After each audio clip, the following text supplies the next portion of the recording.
Espace TV.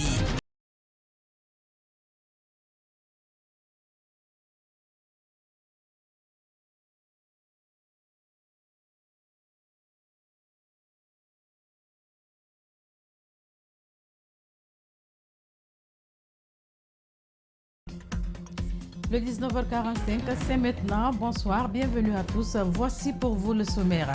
Après les élèves du CEE, ce sont ceux du BEPC qui démarrent demain vendredi les épreuves sur toute l'étendue du territoire national. Ils sont 171 935 candidats, dont 74 627 filles, à affronter cet examen avec pour slogan « Tolérance zéro ». Et puis, nous irons à Rome où les insulaires traversent la mer pour s'offrir des soins adéquats. Aucun poste de santé. Ils sollicitent la présence de l'État pour l'extension de leur poste de santé et la mise en place d'une pharmacie. C'est tout pour le sommaire. Bonsoir et bienvenue à tous.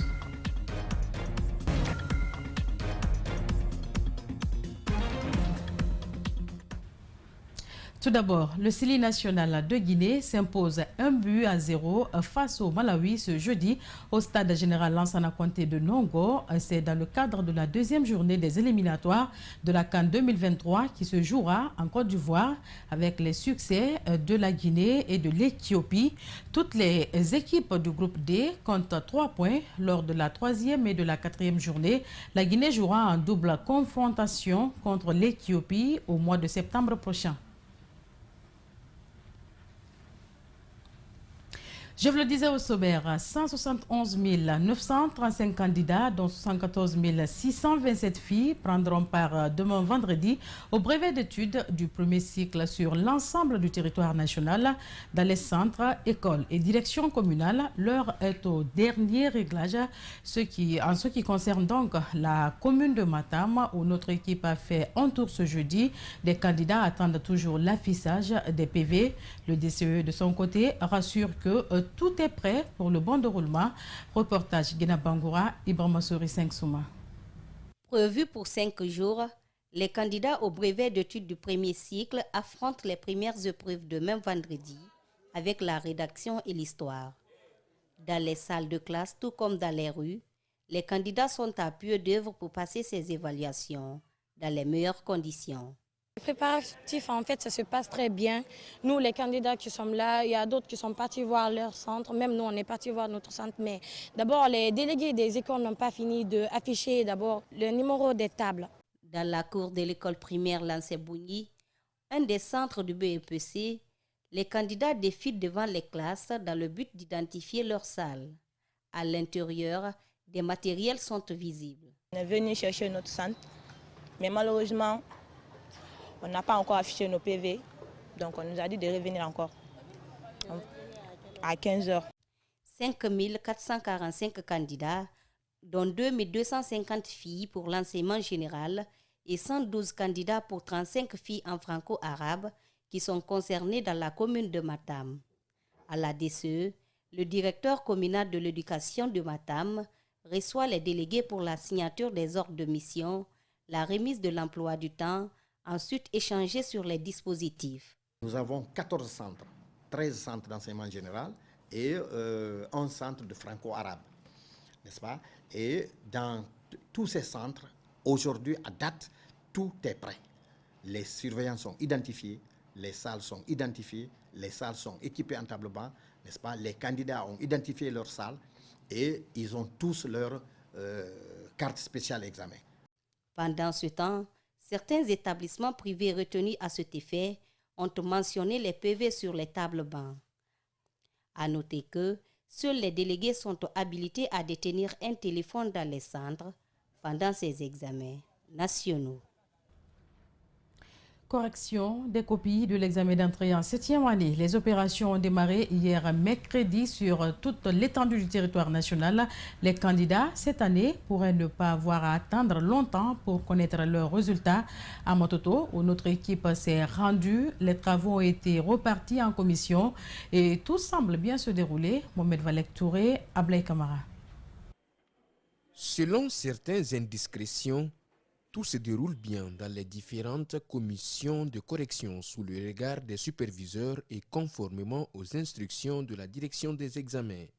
Pour la commune de Matoto, ils sont au total 25 000 candidats à se présenter, dont 24 000 retenus. La correction suit son cours normal. Tout le collectif, on les a réunis et par après on a démarré d'abord par le partage des copies. On a trié, on a partagé tout par classe et on a mis tout par section. On a eu au moins 4 salles pour la correction et chaque classe au moins a au moins le nombre de 17-18 candidats 18 correcteurs par salle.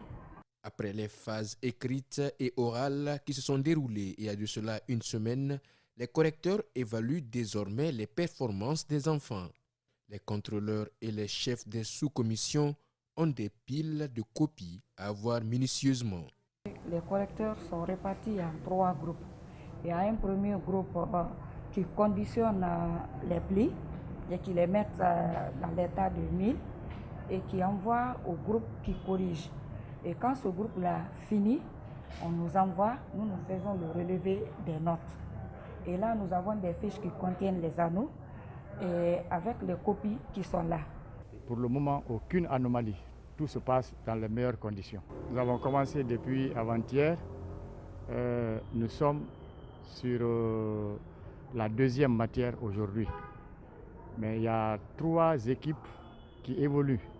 L'autre innovation, c'est aussi la prestation de serment de l'ensemble des correcteurs qui sont impliqués dans le processus des examens scolaires au compte de l'année 2022.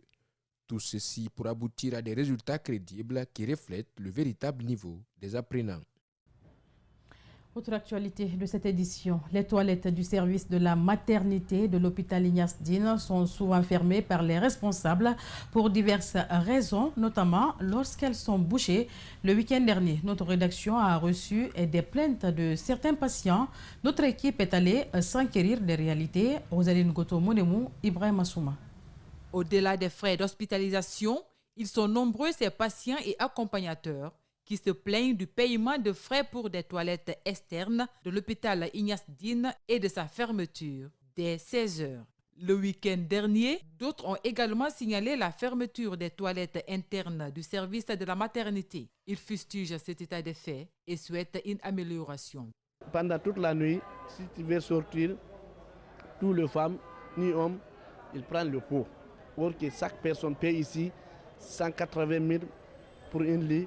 Il y a certaines cabines 200 000, il y a certaines 400 000. L'hôpital Ignace Dine est l'un des centres de référence en République de Guinée. Sur ces accusations, les responsables du service de la maternité disent que les toilettes sont toujours fonctionnelles, à moins qu'elles soient bouchées. C'est l'une des raisons de sa fermeture le week-end dernier. Ce jeudi, les agents d'entretien étaient à pied d'œuvre pour rendre utilisables ces lieux. Il y a des poubelles dans les toilettes. Mais les femmes qui utilisent ces toilettes-là ou les accompagnants prennent leurs pampers, les serviettes hygiéniques, ils mettent dans le trou. Donc ça fait boucher les toilettes. Quand c'est bouché, on est obligé de fermer. Le service de la maternité de l'hôpital Ignace Dine gère près de 10 agents d'entretien. Fodé Camara est l'un d'eux. Depuis 3 ans, il travaille dans ce service. Au-delà de l'hygiène des toilettes internes, il s'occupe également de la propriété des toilettes externes. Un espace qu'il a rendu payant et trouve que cela a été le souhait du bailleur pour un bon entretien des lieux.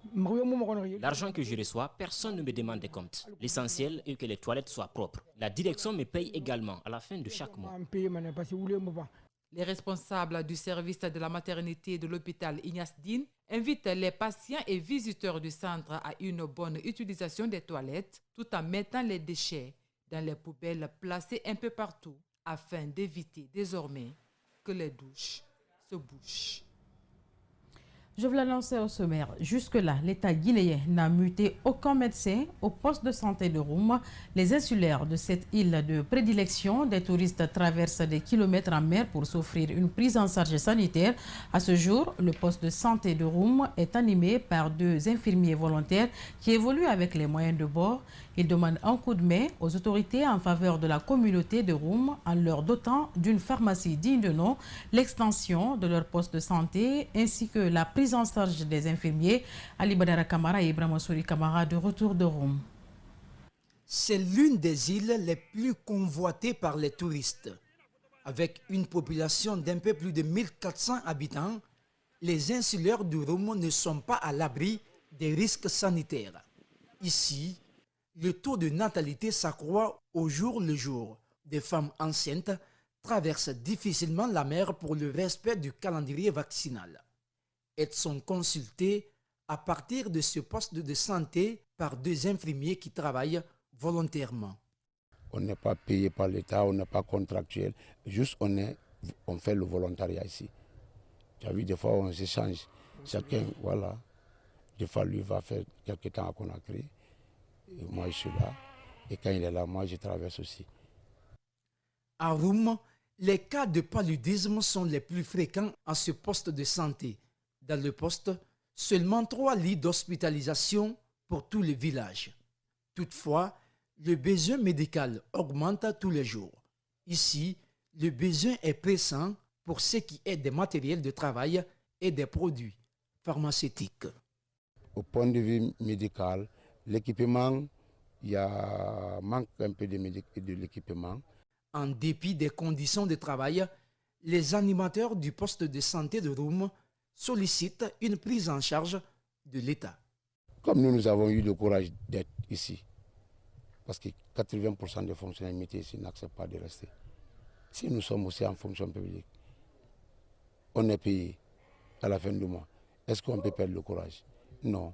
Donc c'est ça.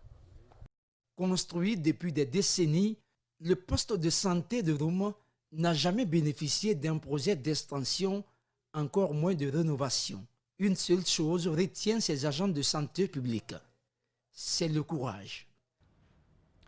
Et si l'immersion du gouvernement à l'intérieur du pays était la solution pour relancer les activités touristiques, le ministre de la Culture, du Tourisme et de l'Artisanat s'est rendu dans la sous-préfecture de Yari pour visiter les sites touristiques. Alpha Souma constate que le site est non seulement sous-exploité, mais aussi mal entretenu. Il promet de rectifier le tir une fois qu'on a créé. Mamoudou Boulere Diallo nous propose un condensé. D'abord, un conseil de cabinet au musée régional de l'Abbé. Après les échanges, le ministre de la Culture, du Tourisme et de l'Artisanat décide de se rendre dans la sous-préfecture de Diari pour visiter le chute de Sala. Sur place, le sous-préfet déplore d'abord le manque d'accompagnement de l'État avant de déclarer que le site est abandonné depuis des décennies. C'est de faire face pour qu'on puisse vraiment mettre ça dans le portefeuille de l'État et qu'il y ait une bonne gestion parce que le site de Sala est pratiquement abandonné. Pourtant, la nature est attrayante à Sala avec un paysage enviable et un climat favorable. La température varie généralement de moins 11 à 20 degrés Celsius et rarement inférieure à moins 17 degrés Celsius ou supérieure à 26 degrés Celsius.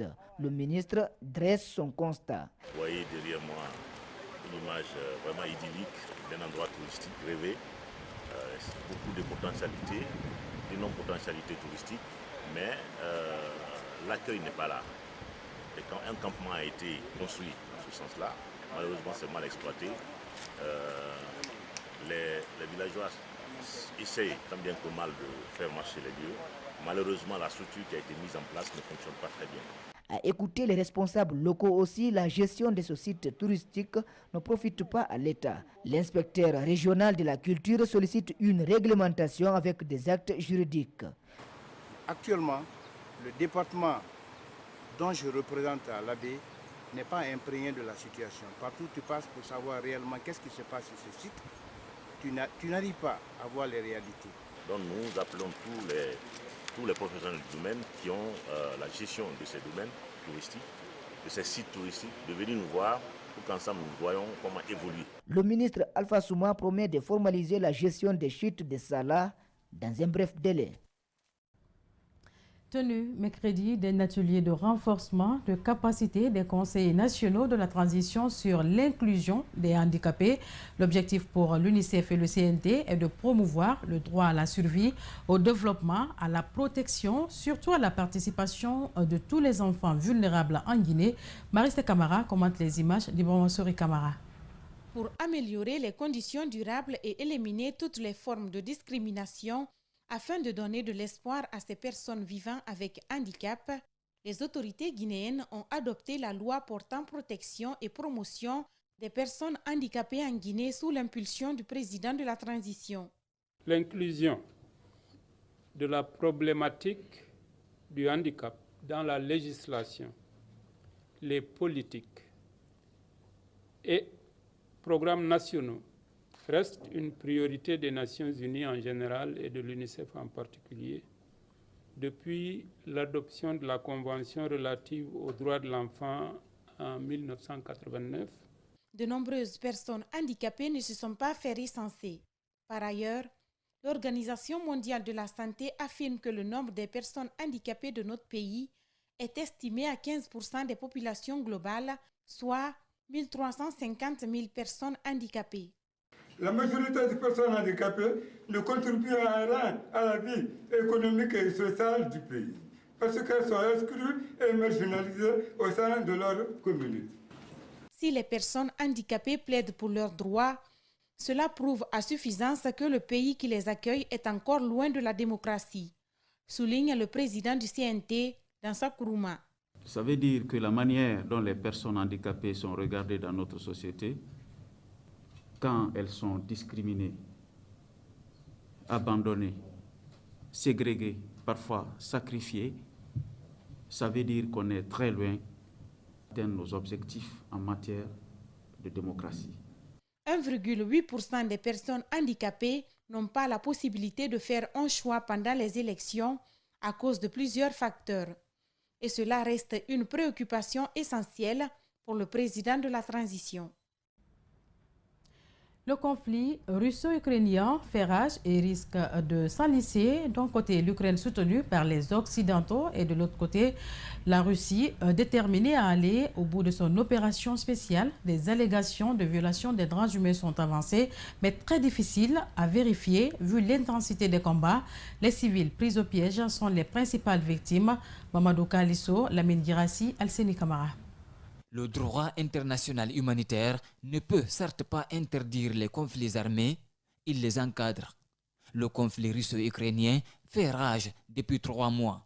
Des allégations de violation des droits de l'homme par les belligérants sont signalées.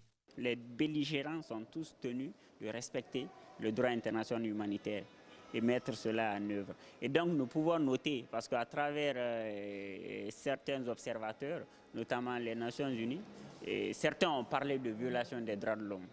Peut-être qu'ils ont mené des enquêtes sur le terrain, ils ont envoyé des personnes qui l'ont confirmé. Mais moi, je peux dire qu'il y a effectivement des allégations de violation des droits de l'homme. Ce conflit n'est pas que militaire, il est aussi médiatique et géostratégique, selon ces consultants. Et les principales victimes sont les populations civiles coincées dans les zones de combat. C'est la problématique de la mise en place de couloirs humanitaires pour permettre aux civils d'être évacués, de sortir de ces zones de conflit, mais aussi de fournir des soins médicaux, mais aussi de la nourriture aux blessés, à des civils coincés dans les décombres, mais aussi voire même des acteurs militaires. Donc ça, c'est des principes généraux du droit international humanitaire. Aujourd'hui, toute la difficulté, c'est de déployer ces mécanismes dans ces zones de conflit. L'utilisation des armes de destruction massive, des mines antipersonnelles, entre autres, sont prohibées dans les conflits armés par le droit international humanitaire. Selon cet analyste, le conflit russo-ukrainien met à nu les défaillances du système de sécurité collectif mis en place par les Nations Unies après la Seconde Guerre mondiale. Il est temps de réformer ces mécanismes de sécurité collective qui organisent le monde depuis 1945. Je pense que le monde est en train de connaître une mutation, un tournant décisif qui recompose complètement les cartes géopolitiques. Ce journal a été réalisé par Aminata Massiri Bangoura, coordonné à la régie par Jean-Marie Dembadouno, Abouakar Fote Souma et Alia Sokra Kamara. À tous, merci de l'attention et à demain, Inch'Allah.